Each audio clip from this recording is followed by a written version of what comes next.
High friend, Ghorami bird farm YouTube চ্যানেলে তোমাদেরকে স্বাগত জানাই। এই ভিডিওতে তোমাদেরকে দেখাবো যখন ছোট ছোট বাচ্চা পাত্রের মধ্যে থাকে তখন কোন খাবারগুলো দেবে, যে খাবারটি একটু নরম হবে এবং বাচ্চাদের ক্ষেত্রে খুবই উপকারী হবে। তবে তার আগে যারা নতুন দর্শক বন্ধু রয়েছে প্রত্যেকের কাছে অনুরোধ, তোমরা অবশ্যই চ্যানেলটি সাবস্ক্রাইব করো, ভিডিওতে লাইক করো এবং কমেন্ট করো ভিডিওগুলো কেমন লাগছে।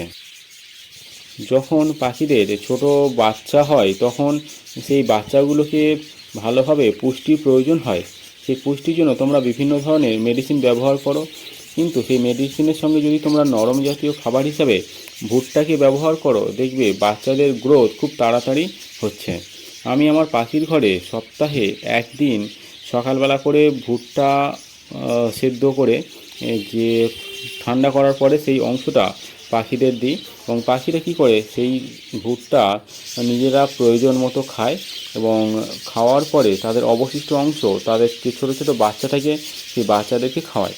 আবার অনেক ক্ষেত্রে যে সমস্ত ছোটো ছোটো বাচ্চাগুলো মাটির পাত্র থেকে নিচে নেমে আসে তারাও কিন্তু এই ভুট্টাটা খায়।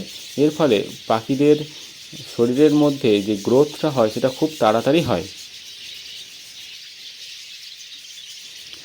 তোমরা যারা পাখির বিজনেস করছো প্রত্যেককে বলবো যে সপ্তাহে একবার ভুট্টাটা দেবে। দেখো এই ছোটো ছোটো বাচ্চাগুলো পাত্র থেকে নেমে এসেছে এবং ওরা নিজেরা খেতে শিখেছে, যেহেতু ওদের ঠোঁটটা এখনও নরম রয়েছে সেই জন্য ওরা কিন্তু এই ভুট্টাটাকে খাবে। এবং ওদের জন্য ছোট ছোট যে দানা হয় সেই দানাগুলোরও ব্যবস্থা করা আছে। আমাদের ঘরে কি করা হয়, বড় দানার সঙ্গে ছোট দানাটাও মিক্সড করে দেওয়া হয়, যাতে বড় পাখিরাও খেতে পারে এবং যে সমস্ত পাখিগুলো মাটির পাত্র থেকে নিচে নেমে আসে তারাও খেতে পারে। তবে সেই দানার পাশাপাশি তোমরা কিন্তু অবশ্যই ভুট্টাটা ব্যবহার করবে, এবং ভুট্টাটা কিন্তু যেহেতু এই গরম পড়েছে তাহলে ভুট্টাটা কিন্তু খুব অল্প পরিমাণে দেবে।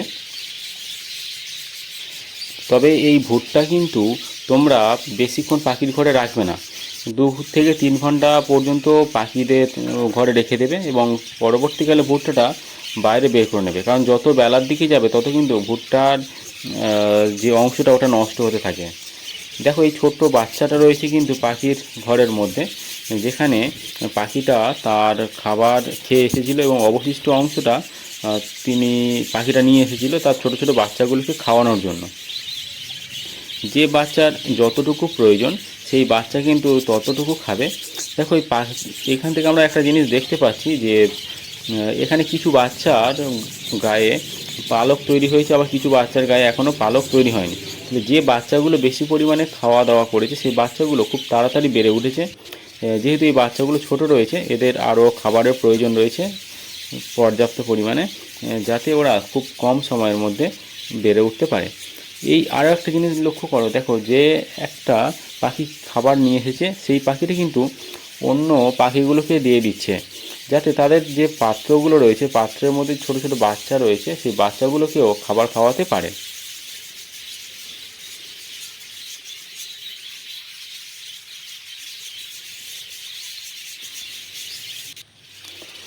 আরও একটা পাত্র তোমাদেরকে দেখাই, যেখানে পাখির ছোট ছোট বাচ্চা রয়েছে এবং পাখিটি কিন্তু তার খাবারের কিছু অংশ তার ছোট ছোট বাচ্চাগুলোর জন্য নিয়ে এসেছে। এবং বাচ্চাগুলো যেহেতু এখনও চোখ ফোটেনি তাহলে সে বুঝতে পারছে না যে তার মা তাকে খাবার খাওয়াচ্ছে না তার অন্য যে সহবন্ধুরা রয়েছে তারা খাবার খাওয়াচ্ছে। মা কিন্তু চলে এসছে তার ছোট ছোট বাচ্চাগুলোকে খাবার খাওয়ানোর জন্য। দেখো যে বাচ্চাটার বেশি খিদে পেয়েছিল সেই বাচ্চা দুটো কিন্তু তার মায়ের কাছ থেকে খাবার গ্রহণ করছে এবং অন্য বাচ্চাটা এখনও পর্যন্ত খাবার পায়নি।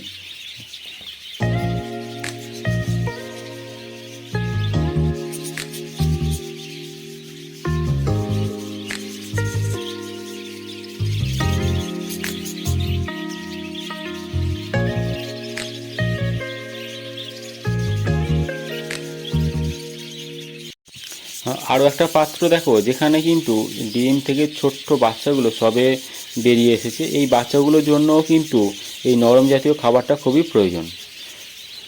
অন্য একটা পাত্র তোমাদেরকে দেখায়, যে পাত্রে ডিম রয়েছে এবং ছোটো ছোটো বাচ্চা রয়েছে। আর ভিডিওটা আজ এই পর্যন্ত। ভিডিওটি কেমন লাগলো তোমরা অবশ্যই জানাবে। ভিডিওটি শেষ পর্যন্ত দেখার জন্য সকলকে অসংখ্য ধন্যবাদ, এবং তোমরা অবশ্যই কমেন্ট করো যে আগামী দিনে তোমরা কেমন ধরনের ভিডিও পেতে চাও। Thank you for watching this video.